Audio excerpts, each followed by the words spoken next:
You ask Tiger to solve. This deals with linear equations with one unknown. The final result is x equals 6. Let's solve it step by step. Group all constants on the right side of the equation. Add 7 to both sides. Simplify the arithmetic.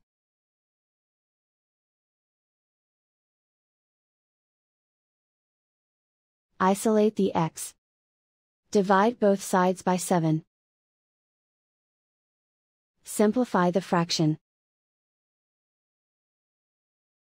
Find the greatest common factor of the numerator and denominator. Factor out and cancel the greatest common factor.